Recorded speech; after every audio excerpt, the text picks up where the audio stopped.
Hi, everyone, and welcome. My name is Marilyn Shannon, and this is the Breaking Free Show, and I'm delighted to have you join us today. It's a pleasure, as always, and I know that your time is valuable. Excuse me, and I say that every time because I know that it is. And we want to offer you the most extraordinary experience you could have. And today will be one of those because I've had one experience after another in putting this together. And I'm going to tell you the story in just a minute. But in the meantime, before I do, I want to say hi to Amnan. Hello. How are you? Oh, everybody's Been better. coughing. You doing all right? Everything's fine. Everything's good? Yeah. Good. You having your little allergy going on? Yeah. It'll go away. I'll It'll live. go. Yes, you will. Yep. So let me tell you a little story. Don't you just love these stories that you have absolutely no control over? And they just kind of happen in spite of who you are, where you are, what you're doing, or anything, or what you expect. So I have this beautiful woman scheduled to do the show today. She's an artist from California. She's magnificent. She is a 72-year-old blogger. Her husband is a film director. She's lived an extraordinary life. And I spoke to her on Saturday to help get her ready on Skype because she had not used Skype in a long time and it wasn't working. And then I spoke to her yesterday and it wasn't working. So I'm like, oh my God, what am I going to do? This was like California time. It's like lunchtime. And for me, it's like dinner time. And I'm like, what do? I had no idea what I was going to do the show about today. And honestly, it's really hard just to kind of grab anything because you just don't want to just grab anything.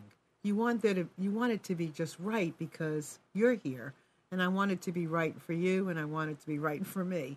So I didn't know what to do, and I figured, you know what? I'm just going to let it happen, let it unfold. I know I'm going to go to bed, and I'm going to wake up in the morning with some brilliant idea, not because it's my idea, but because it comes kind of down into me, and I'll get some kind of a message. So I woke up this morning. And one of the first things I did was open up my email. This is right before working out with my husband, which was going to be at 5:30, 5:45. And I see this email from this beautiful young woman that I know. I know her mother. I know her brother. I worked with her brother when he was like 11 or 12 as his coach. And the family was just the most colorful, beautiful family. And I get an email from Marie Garlock, that her mother, this whole memorial thing about her mother, which I had no idea that her mother passed away. I knew that her mother had cancer and that it metastasized and, it's been going on for several years, but I had no clue that this woman passed away in June, and my heart sank. I was like, how could I not know this? So with that, my husband and I went into the back room and we start working out and lifting weight, and lifting the weight reminded me of this woman. Because I remember working out with her. I was at a little club and lifting weight, and she was in my mind. And I've been thinking about her. Every time I go to Whole Foods, I think about her because I used to bump into her all the time at Whole Foods. And I've been thinking about her, and I just hadn't called her. It's one of those things, So with that, I turned around to my husband, and I said, you know what? I'm going to do the show today on making lemonade out of lemons. Because that's something that I had to do to come up with a show idea, and that's something that Barbara Garlock, she should rest in peace, exactly what she did. She always, always, always, always made lemonade out of everything that she had to go through. She was this magnificent poet, writer. She was colorful. She wore the most brightest colors. You could see her a mile away. She had the most beautiful, angelic smile. So I said that to Mark, and I was going to base my show on doing the show on making lemonade. So with that, I go in my room, and I dutifully sit down at my computer and start to put a show together about lemonade. So where did this whole thing come from about making lemonade from lemons? I had no idea. Well, I did some research. And what I came up with was that there was a Christian writer back in 1915 who was writing about a dwarf who he made his life the best he could possibly make it. He made life out of lemon lemons. He made his life out of lemonade, and he made this beautiful life happen. And that's where the terminology came from. This Christian writer, Elbert Hubbard, spoke of this dwarf, and he said he picked up the lemons that fate had sent him and started a lemonade stand, which I thought was just so beautiful. And a lot of people think that Dale Carnegie created the slogan, but not so. He did create if you have a lemon, make lemonade, but it was originally this Christian writer. So I thought that was pretty cool. And so I started doing some more research and started thinking about it myself. And so what do we do when we're taking lemons and creating lemonade? Well, like Mark turned around this morning and he said, it's your intent. Your intent takes lemons and creates lemonade. And sometimes you don't know what's going to happen. You have no idea that you're even going to have lemonade. You don't know you're even going to have lemons. You start off thinking everything's going to be lemonade. And then all of a sudden it takes a big shift. And so one of the shifts today is going to be that I called Marie and asked her if she would be on the show today. And she said she would. So hopefully she'll be calling in, and hopefully she'll get her brother to call in as well. The interesting thing is she told me that she wanted to get a hold of me. And last night she's been trying to get into her mother's emails and had no password that worked. And finally, she got into her password last night and was able to send out an email. And that is how I connected with this woman this morning. And so it was almost like amazing that my guest, who I so wanted to be on and share her with you, couldn't do it. And then lo and behold, comes this email with this message.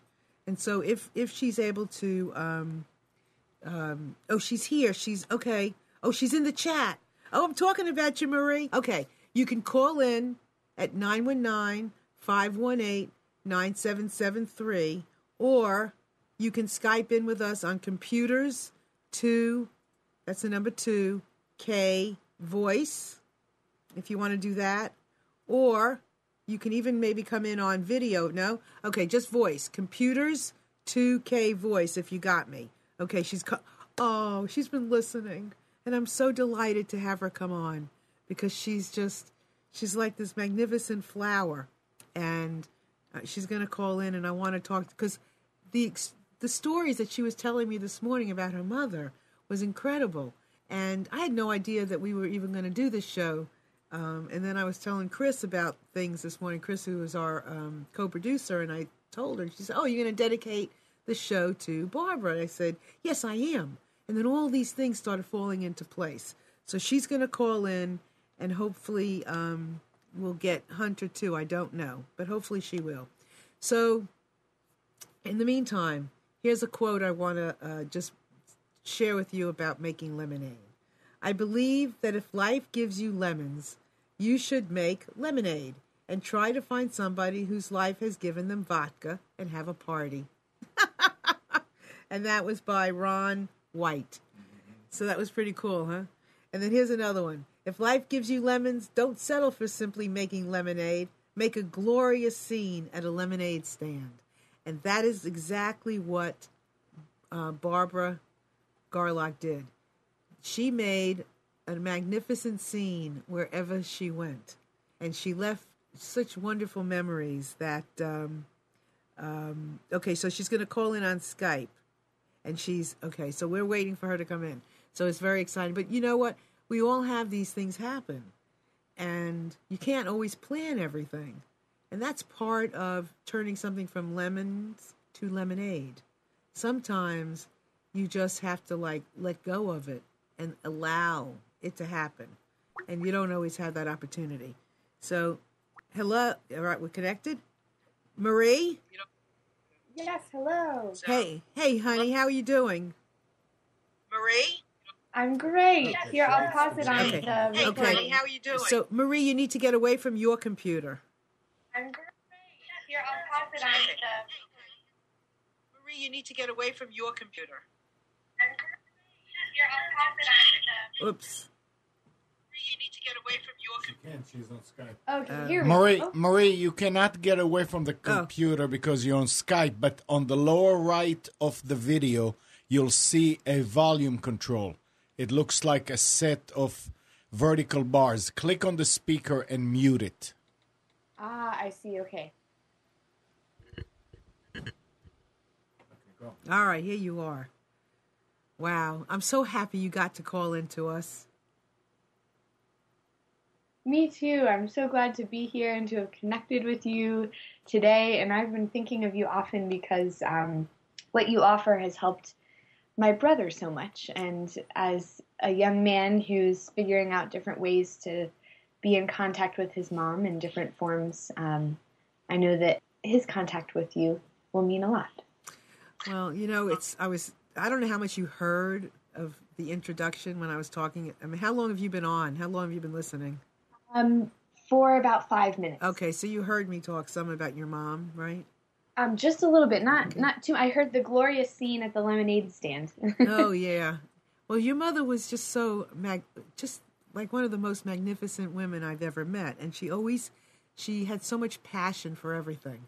So I'm really happy to be here and to be dedicating this show to her, and I'm so glad you and I connected this morning to have this happen. So, your mom, tell everybody about your mom, and why she was why was she this person who just always made lemonade? I think from her growing up experiences, she sort of, throughout her whole life, kind of was confronted with difficult situations. And, I mean, it seems to me that there's just... Sorry, I'm trying to find my words. I'm excited to be here with you, but tired today. I think... Well, I'll just go there because I know you do, and probably your listeners do too as well. I think that she was really committed to learning as much as she could, and that a lot about this lifetime for her has been being curious and learning as much as she can. So I think that in this life, she certainly was given many circumstances to learn, and a lot of difficult and often life-threatening circumstances, even from the time when she was a child. And she, with the help of others, with amazing circumstances, with, sort of a tenacity and good spirit of her own, would face difficult challenges and sort of say, nope, I'm not giving up, not just out of stubbornness, though she would be the first person to say that she was joyfully stubborn. But I think that just out of a willingness to say, well, what else is possible? What else is, I know these are the numbers that I have been given, but that's one way of looking at these things, these facts. That's one way of measurement. That might be the story for some people. And again, sort of not a denial of what she faced, be it, cancer in the last 7 years, or, living in dangerous neighborhoods growing up, or any number of other things, being the first woman lawyer, to be a partner in her firm, or, any kind of thing where the odds might be stacked against her. It wasn't about denying those odds, but sort of saying, well, there is a possibility for this to not crush me. I would like to be one of those people who is not crushed by these circumstances, and just being curious and trying to figure out how she could get there and how she could partner with other people to get there, and sort of just be open-hearted about what could help her face challenges. And that's certainly life lessons that we all strive for, and she did it, and she had all those numbers, as you said, and those odds, and she lived every day as if it was a lifetime. I think she took it on. Right? I love that. Yeah. I love that. So give us something like a story about your mom and how she did that. Like, what do you remember the most, looking back on how a particular story that she did, where she just squeezed them lemons? Mm-hmm. Can you think of 1 or 2 or 10?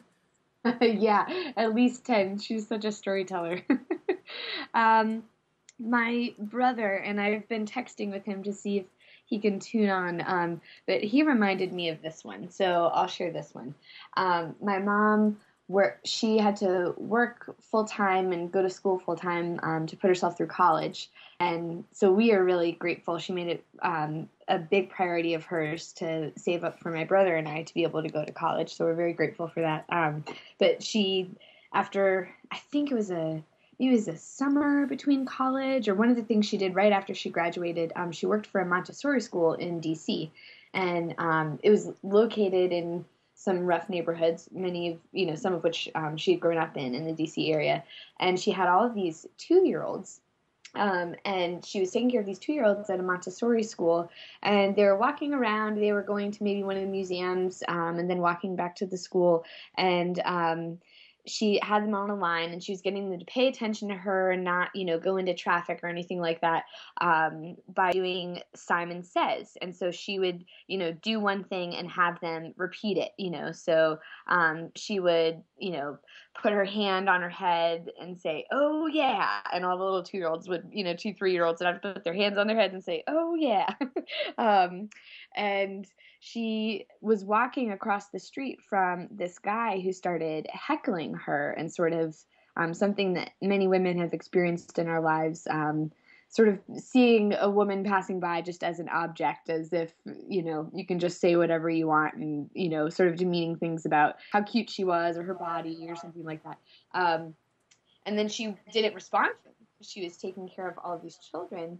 And, sorry, one second. It's echoing for me. Let's see. I'll just keep going. She didn't respond to him, and so he started calling her some curse words and different names.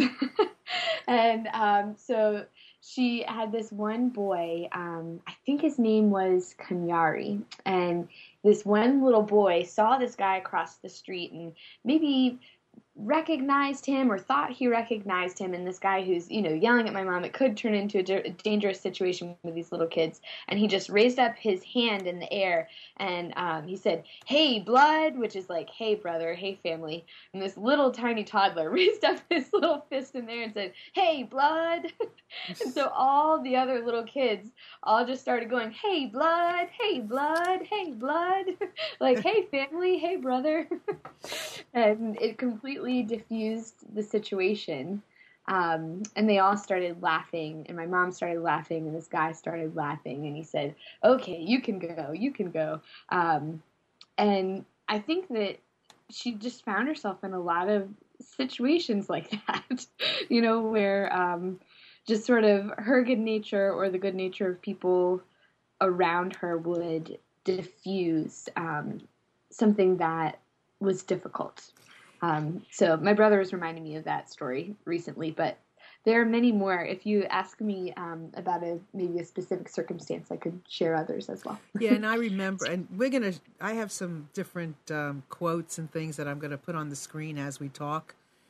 But I remember when your mom, and I want everybody to know, this is not like talking about this woman and sharing these stories. This is not, there is a sadness attached, but it's not sad, because there's so much to have learned and to have experienced in this experience. And I remember when I visited her several years ago, when she was, not feeling great, and everybody was coming to the house, and she decorated, and I know the bed was in the living room or in the right, and the room was so decorated with jewels and colors and stones, and I mean, it was so beautiful in that room. You didn't realize you were on this earth.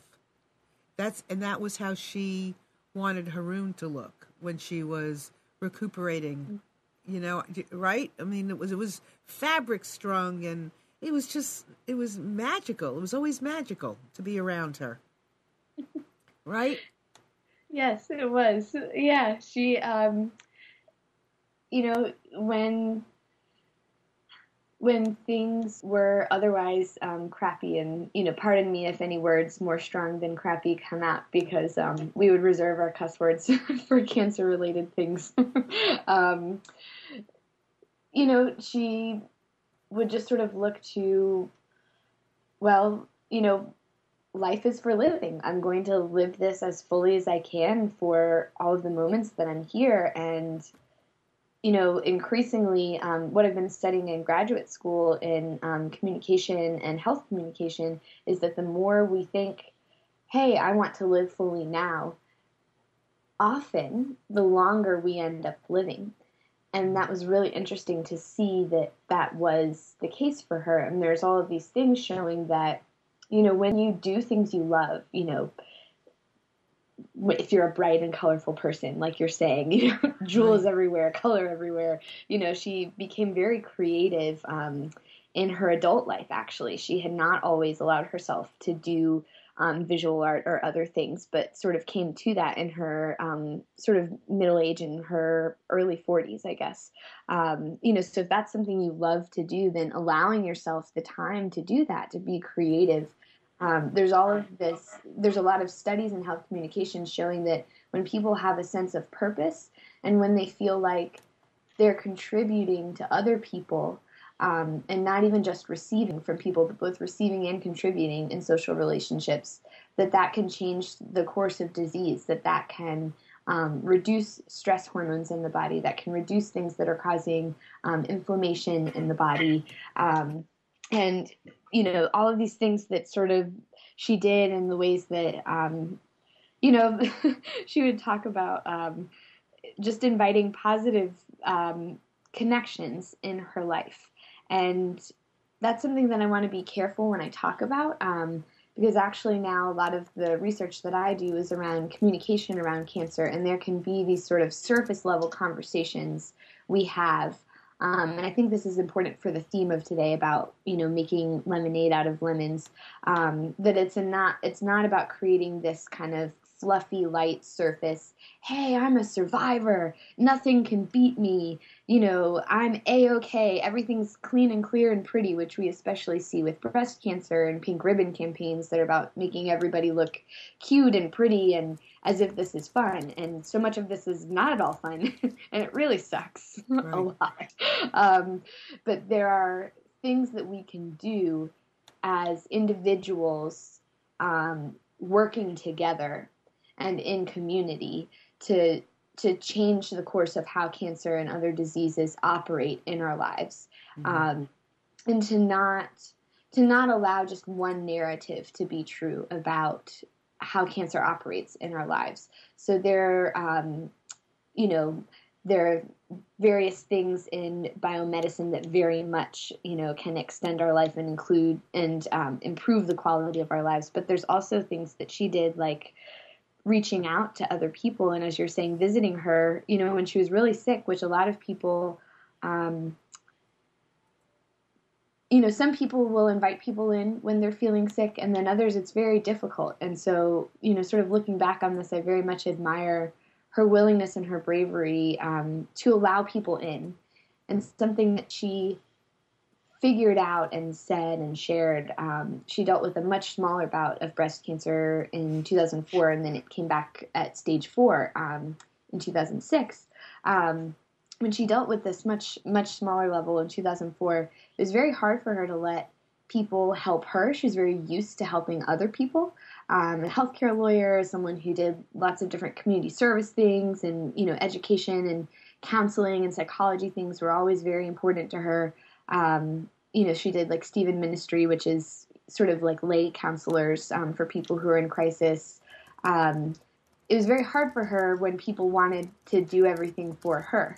And so she began to see and realize through that first experience in ways that I think very much influenced when cancer was much more serious. She learned through that first experience and told me, actually, and I think probably told to lots of other people, it's actually a gift to allow others in. Because if we all think about when someone near to us is not doing well for whatever reason, be it illness or otherwise, we want to do something to help. Right. And it helps us to be able to connect with them in some way, to spend time with them in some way, to, bring a meal or to go on a walk or to do any of these things. It's actually helping those other people feel good. Right. And on the screen right now, just so you know, I have a quote that says, "Life isn't about waiting for the storm to pass. Life is about learning to dance in the rain." Just so you know, and that's what she did. She just instinctively knew how to do that. And people sometimes they know how to do that, but then they have teachers who show them how to do that. You know, who show them at their worst how they dance in the rain. And what you're talking about with your mother, yeah, she figured out a way to make it so that this was her life. However short, however long, this was her life, and she had an acceptance about it, and she made the most of what time she had, regardless. I mean, she wasn't clear if she was going to make it to your wedding, Right. and you just had your wedding. Right. So can you just share that? Because I can remember years ago her talking to me about you getting married. Yeah. So talk about that experience, because that's, that's a blessing. It is. And I hope that with all of this, as we talk about this, something that was really important to Barbara was to ask to be of service. She's like, I don't know why the heck all this is happening, but, we all have different names for God or highest good. And she would say, God, please use me. Let me be of service. I do not know what this is all about, but if I can be of service in this in some way, I would love that.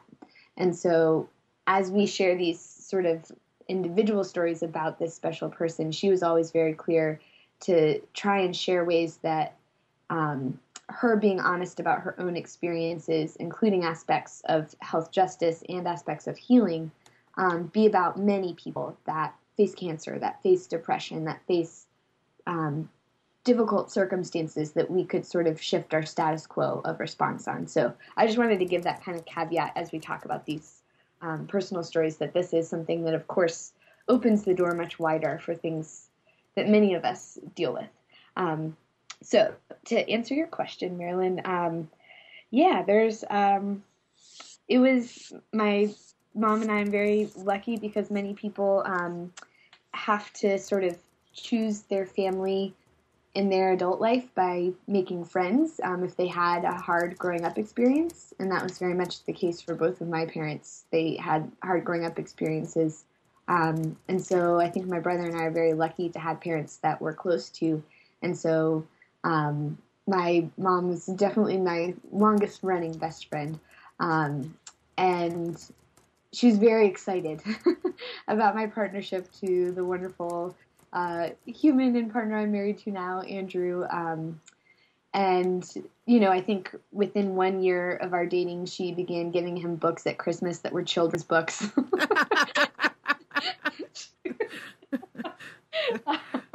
Which you're laughing, she's a very straightforward person. She's like, well, I just love the design. The pop-up is so cool. And Andrew is an artist. He's a photographer and filmmaker. So I thought he would like, how cool this design is. And he's a web designer. It's really neat, the images. So, and whoever he's a dad for, he'll just be able to use this. But we sort of got the message on that. And it was several years before we proposed to each other. But we realized we actually had an initial date for our wedding. It was very hard because when you're dealing with a chronic or advanced or metastatic cancer or life-threatening illness of any form with a dear family member or a dear friend, even in times when the person is doing very, very well, because there are entire, multi-year periods where she wasn't on chemotherapy at all. And she was told initially that there would never be a time where she was off of chemotherapy. And she was told she would have 3 or 6 months, and it ended up being almost 7 years, which is really miraculous and a series of miracles made by a lot of love and a lot of people. And, a lot of good and God happening all in there. So when you don't know what will happen, even when someone is feeling very well, there's this thing in the back of your mind always. And, so that was always hard to balance with what our lives were and are as young people, my finishing school, my then starting graduate school, Andrew, working for a couple years, and then Andrew running a business. And it ended up that I was in a very sort of hellish process with my master's, and Andrew was transitioning out of a job in a way that was painful for him at the time. And it just became clear, and our wedding venue fell through. And here we are, with, of course, it's he and I that are getting married, but of course we want my mom to be there and for her to be well, and she was feeling really well at this time in 2012. And so it was a really hard decision for us to make, to say, this is not the right time for us. There's many things falling into place to say this is sort of falling through at this moment, the time for the wedding. So we decided to postpone our wedding, and I know that was hard, but we wanted to leave room for dance and good and God and space, and to not be in the midst of this tumult and chaos. We were both going, so we rescheduled it for this month. What? Wait, Marie, we lost a little bit of what you just said. Oh, okay. So we rescheduled our wedding to this past summer in 2013, and then sort of all of a sudden, there were some health difficulties, but not at a crisis level. We sort of got an unexpected news of there's liver failure and a 2-week notice of, her body will no longer be with us. And all at that same time, and this was in the beginning of June, and our wedding was scheduled for July 20th. And this is sort of hard to talk about, but the way that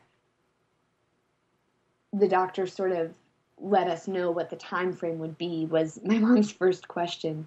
And so it is a blessing the way this all happened. But her first question to the oncologist when she got bad news was, will I make it to Marie's wedding on July 20th?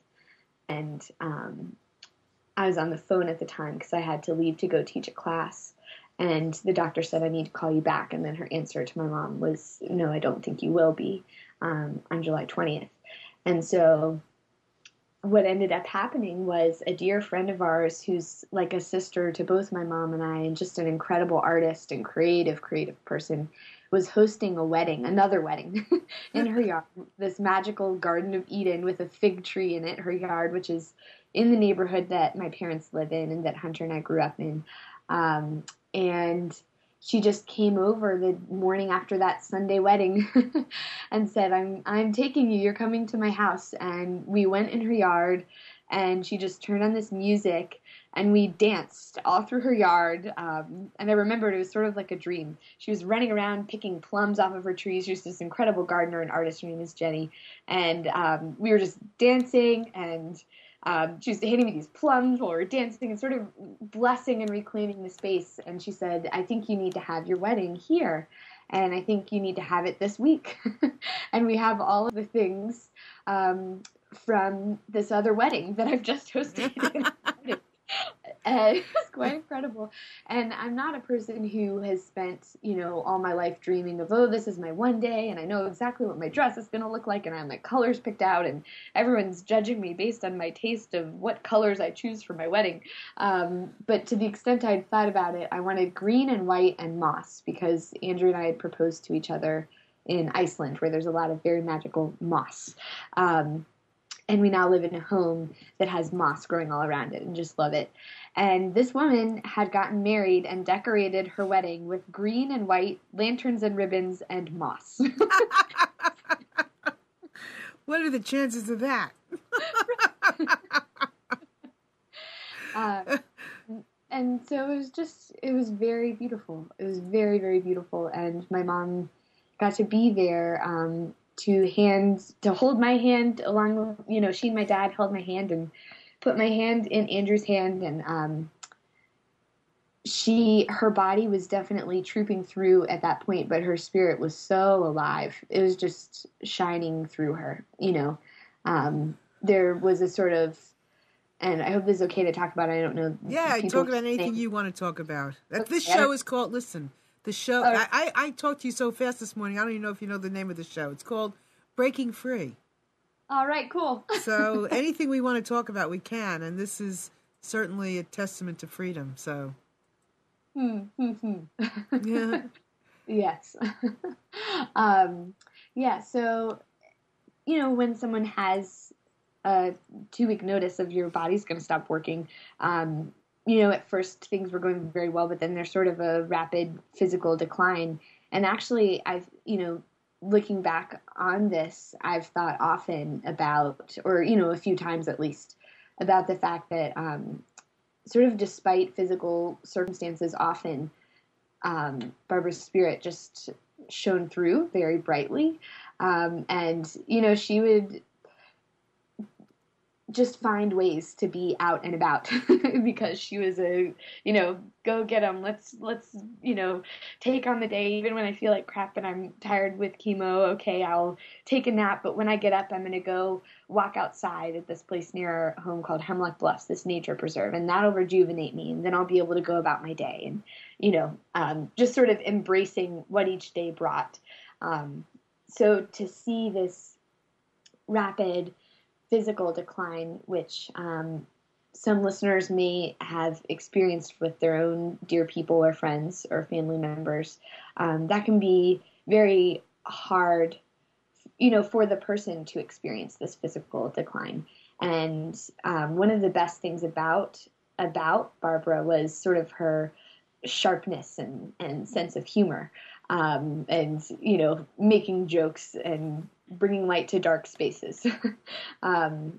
So I think one of the things she was most sort of scared about when she was honest about this, which, she was often honest in dealing with things, confronting things that are both good and scary.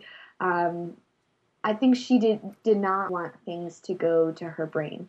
I think that was something she had seen other friends who faced stage 4 cancers have happen, and just get very confused and agitated because of the chemicals, going through the body at that point, and a way that, organs function when that happens. And so it's very interesting that really kind of out of the blue, something else happened with her body, and the physical decline period was rapid but shorter. And so it was just interesting to see how, even though she was going through that process, to have someone you love in the last few days of their being present with you, be in an evening gown and just celebrate and smile, even through, their eyes sort of flickering in and out. And you can tell that they're so there. Even if their physical form has shifted. Well, she had an unusual container, I think. Her container, I think she, I don't know how to even explain it. It's interesting. Michelle on the chat said lemonade transformation, but she had an interesting container. She didn't have your regular, or at least maybe we don't always access it the way she did. She showed us how big a container can be and how much you can carry, and yet, and I don't know how to put this into words, but she definitely was big. Yeah. In a way that was not. She was so. It's kind of like she was so vibrated so simply that it was so high. Yes, very much so. Does that make sense? Oh, yeah. So let me ask you a question. How did she prepare you? All the time, and in many ways. I think I knew that she talked to many friends of hers about continuing to be friends with me. And it's very interesting, looking back through her books and all these things. She was such a researcher. She was so curious. If I had to pick, a few words to describe this wonderful spirit I would say curiosity, a sense of curiosity or being curious is one of the top ones. So whenever she wanted to learn about something, she would just get a bunch of books on it. She called herself a book addict. And, I think you probably saw that in ways that you mentored Hunter, my younger brother, Marilyn. With different things coming up in his life, she would just pick out 12 books and read everything she could on it. Connecting with your teenage son or whatever it is. Yeah. Well, it is funny because I remember when I met your mom and I met Hunter, I think for the first time. I mean, he was either 11 or 12, Marie, and he was not a bad boy. I mean, he was a good boy. I mean, sometimes people bring some have this notion that you either go to or you help somebody else go to somebody for help when things are bad. And I'm not a therapist, but I often say that what I do is therapeutic, but I'm not a therapist. I'm a coach. And, I've worked with kids, women, men, teenagers, couples, families, whatever. But it's not always bad. Sometimes people come and there's a really tough nut to crack, some really tough situation, some issue, and, it's tough. And then other people show up just to have more of a good thing. Your mother brought Hunter, I remember it like it was yesterday, just because she wanted him to connect more with his spirituality. Mm. And she felt in some way that I could help him do that. And that's what she wanted. He wasn't bad in school. He was a good kid in school. He played soccer. He wasn't getting any, bad grades. He wasn't getting into trouble with friends. He wasn't doing bad things. And the interesting thing is, I do this thing called heart math. You remember that? Mm-hmm. And it's a non-invasive form of biofeedback. And one of the things you have to do is you have to recall something that brings you joy. That every time you think about it, this feeling comes over you of joy and appreciation and gratitude. So I remember doing that with Hunter. And I said, so what's the first thing you think about, Hunter? And he says to me, and I'll probably cry. So he said, when your whole family was in Hawaii, mm-hmm. right? Mm-hmm. And he would think about you and how much he loved you as his sister. And this is the boy your mother brought to me. This 11, 12-year-old kid who was just so great, who I got to work with because she knew in where she came from that this kid was somebody special. Wow. And she wanted him to have whatever there was, whatever he could open up to, that he would, experience his specialty, his specialness. And I used to tell him that he was an emissary of light. Mm-hmm. That James Twyman book, Emissaries of Light? Did you ever see that book? No, I will need to. Yeah, because it was a great, great book. And Hunter always reminded me of this emissary of light, that he was going to bring light into the world regardless of who he was, young boys and growing up and whoever it was, that he would do this. And this is the kid your mother brought to me. She had that kind of insight and that kind of love. And she knew the things that mattered most. Mm-hmm. And, I remember that like it was yesterday. And I was telling Marie this morning, one of my favorite lines that I ever got from anybody came from Barbara Garlock. She looked at me one day and she said, "You're so good with him." And I looked at her and I said, "I'm not you. I'm just like you, but I'm not you. I'm mom just like you. I love this boy, as if he was my own, but I'm not you. I can say things to him that he'll listen to." And she knew that. And it's just such an honor to have this experience. And I know that she dropped these beautiful things along the way, these beautiful messages, these beautiful experiences along the way that she just knew. She knew how to prepare you and Hunter for life, regardless of what happened to her. Like you. Yes. Oh my God. Yeah.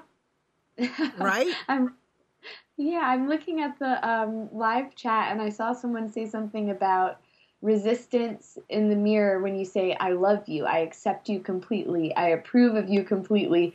And that's really funny because when I was in middle school, and I believe she also did this with my brother, my mom had us look in the mirror in middle school of all times and say to ourselves, I like me. I love me. I am great at, and we would pick something we were great at. I have lots of friends. I care about people. People care about me. That's right. And we, of course, hated that because we were in middle school. But she was persistent, and she got us to do those things. And I really do now as an adult, 27, so appreciate that. And I don't know if you'll have seen the parody of this by Al Franken on SNL. I actually met Al Franken when he came to my college, when I was in college, and I told him my mom made me do that, the Stuart Smiley. I like me, I love me, gosh darn it, I'm great.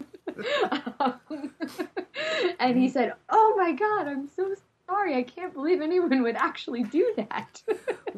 And I said, no, actually, it was great, and I'm grateful. It's real stuff. She wasn't afraid to, pull back curtains and say, I need to tell you I love you, and I need to tell you that often, and I need to tell you to do what you dream of doing, not just what you think you're supposed to do. And it was very important to her to set up systems of support for us as her family, I think, through the many wide networks of friends she had and circles she cast, working as a hospital. She worked as a volunteer hospital chaplain in the last several years. She was certified as a pastoral counselor when dealing with cancer had stopped her initially from going back to school for divinity school. She did all kinds. One of her dreams was to start a center for patient partnerships, which would help people navigate our very broken healthcare systems, which in ongoing ways we see is needed. And she was going to use her career as a healthcare lawyer and then go back to school for divinity and social work to create these partnerships with schools in the area around divinity and theology, and counseling around psychology, public health, medicine, social work, law, like legal aid clinics, but to help people navigate the paperwork, the bureaucracy, hard medical decisions, all those things, sort of like a free clinic you could go to help with difficult things in the healthcare system. But she had to stop going to school for that because a few weeks in, she found out that she had stage 4 cancer. And that's what all the pain in her body was coming from. And so it's just very interesting the ways that it happened through all these other different networks in the years subsequent to that. Between 2006 and 2013, she was certified as a hospital chaplain, a volunteer hospital chaplain. She did emergency assistance with people in many different agencies, people who couldn't pay their bills that month or were in health crisis or were running from domestic violence or, lost their job, couldn't afford their housing anymore, and would work to connect them to resources.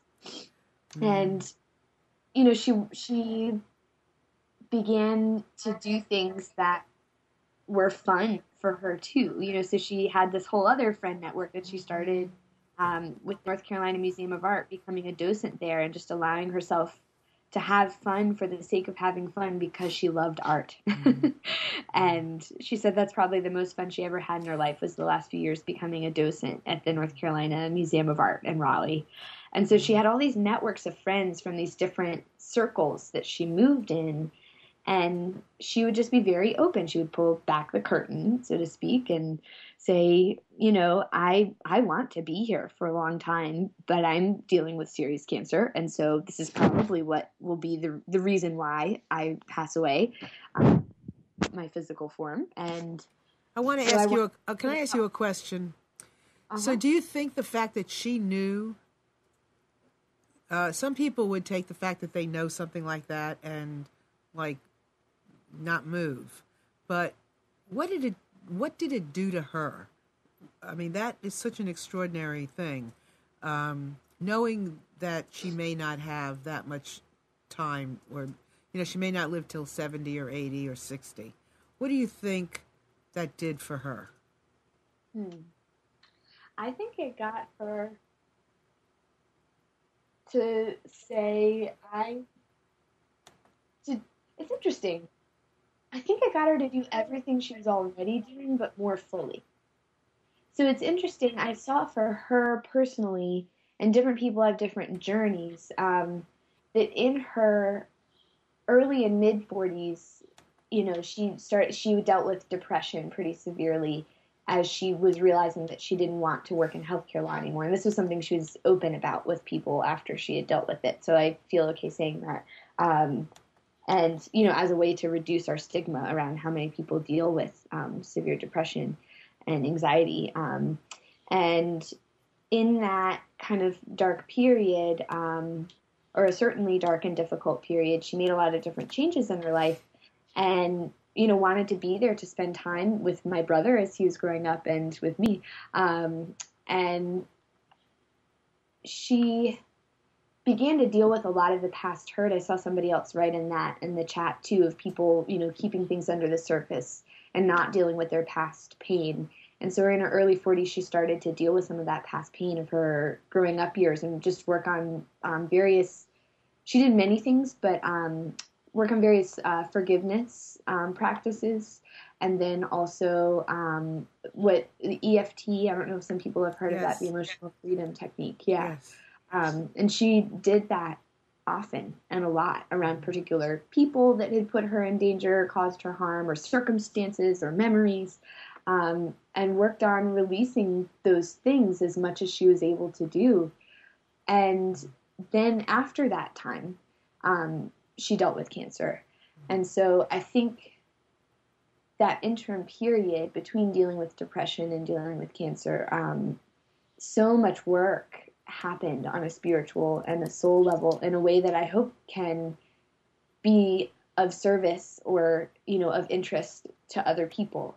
That when you go through one level of processing and releasing, that then opens you up for more beyond that. Of course that's intuitive, but I think that having done that helped her then face cancer with this, or the circumstances of illness, with a willingness to say, all right, well, how can I deal with the things that matter to me more fully? So already she had been someone who connected with lots of friends. And I think after the process of dealing with depression really opened up through her connection with a couple of very special people, particularly some artist friends, Jenny and Kimberly, to being creative in her own life and, allowing herself to make art and do art and express herself, visually was a medium that she enjoyed, and she would just pick up all these different ways to express herself.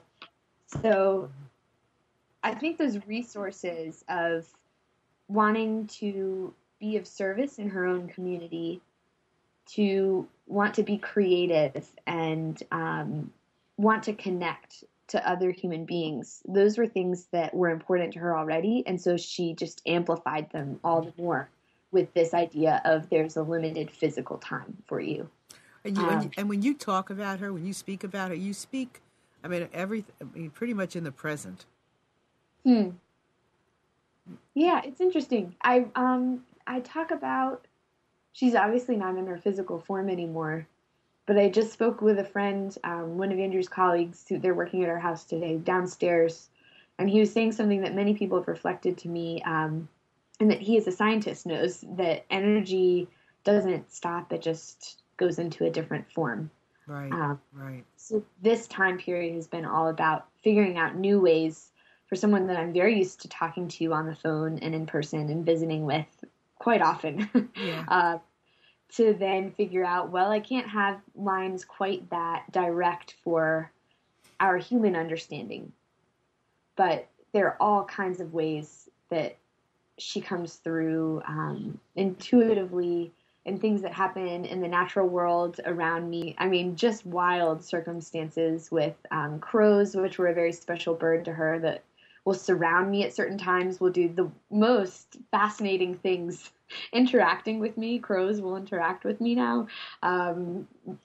Certain things like with, there's a period where butterflies were landing all around me and just like staying on my hand. One even landed on my chest, on my heart, and stayed there and didn't move. Wow. Just these ways of communicating in the natural world, and then also through circumstances that happen, and a couple of times some dreams and other things, things that many people experience, whether that is soon after or many years after their loved one transition. I think what you just described is exactly how she lived her life. I mean, she didn't live it as just the human form.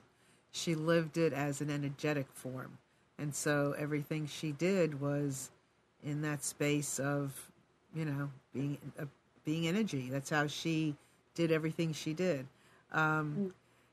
Here's this was a joke, really, and I put it up, one of the quotes that I just put up on the screen.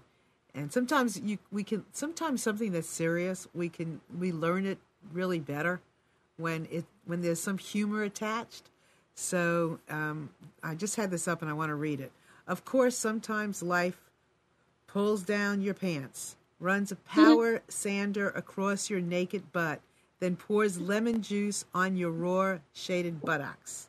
In that case, a cool citrus drink wouldn't really help, but darn it, you've got to hang in there anyway.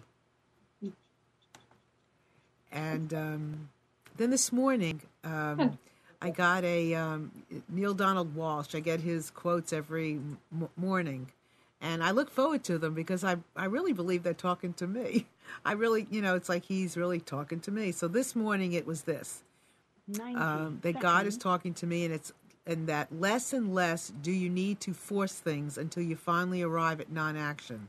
This is the message of the Tao Te Chang, and it is true.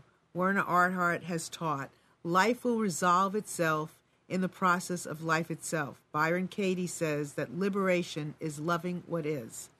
And Stephen Mitchell calls non-action the purest and most effective form of action. The game plays the game, the poem writes the poem. We can't tell the dancer from the dance. Perhaps the best thing you can do right now is nothing at all.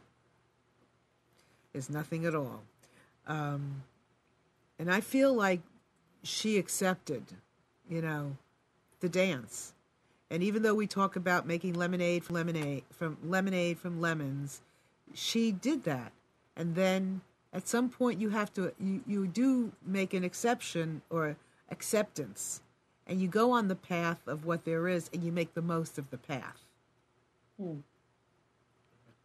And then that one, the first one on the screen that I'm going to just put back is when you can't make, hold on a minute.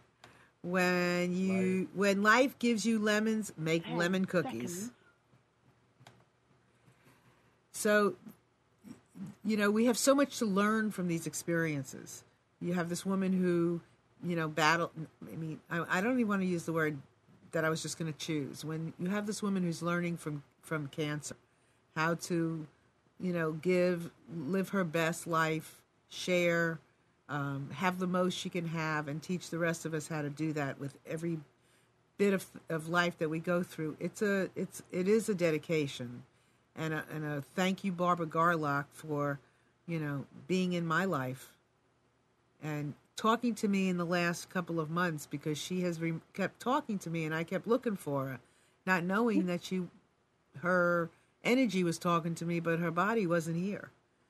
And I thank her for you and I connecting again and catching up and being able to share this beautiful lifetime of stories. Absolutely. And something to close is, for me, sort of reflecting on what this conversation has been. And, I apologize if I rambled at points because I didn't know all of what this would be. I'm just so grateful to be here on your show and with what I know is an incredible community of listeners. Something just reflecting on what we've talked about that feels important to share is that these ways of our receiving guidance while on the path we're on, of embracing what is, can actually serve not just as psychological coping mechanisms, but can in fact shift what the path is or how we move down the path. So it's not just about how we think that we're moving down the path, but in shifting what we do, it shifts sometimes the path itself. So what I mean specifically by that is this embrace of social support, which there's all this science behind people who have relationships that they both give and receive in, positive social relationships. Illness functions differently in them and doesn't take as serious of a toll when there's social support present. So the fact that was so important to her and was her inclination to reach out to people when dealing with life-threatening illness, that I think was a huge part of the fact that she dealt with it for as long as she did and did not leave from her physical form right away. The fact that she embraced creativity and prayer and connecting to the divine through co-creativity, that very much was about enjoying this day, this moment, our capacities to connect the human and the divine. But I think that was a huge part as well of, almost 7 years versus 3 or 6 months. Yes. No question. And her curiosity about nutrition and, emotional freedom technique and, learning as much as she could about healing her body, walking outside in the woods, moving her body, being in her body, finally loving her body is something that she said she got to, which was very profound for her because, many of us deal with not loving our bodies. Right. And so all of those things of, walking outside, putting good food and living food into her body, which was something very sort of foreign to her from difficult growing up circumstances, and low income. Those things were about her seizing this day. And then I also think they were, and living to the best capacity she could each day. And then I think that in turn gave her more days. So isn't that great? Yeah, it is. It is. And I know that there's so much more we could share about your trips to Africa. We're going to have you come back again, okay? Okay. Because I know you have some remarkable stories, and there's more to share. That's what's so wonderful about people, and why this is so great to be able to do this, because we get to share people, and that's we're the most important things there are, our feelings and how we connect, just like you said. And it's just been such a delight to have you here, and thank you for every breath and every moment you shared with us and every word. Remember that, okay?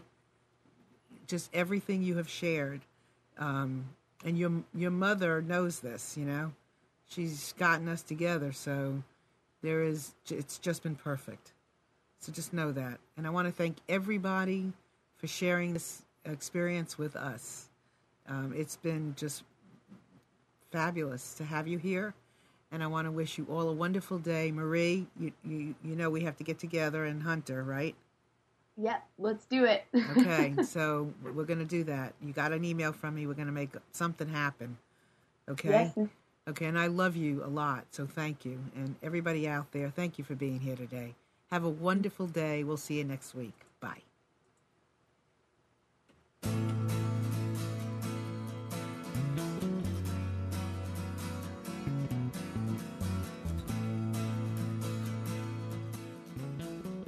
Tuned to the Nissan Communications Network.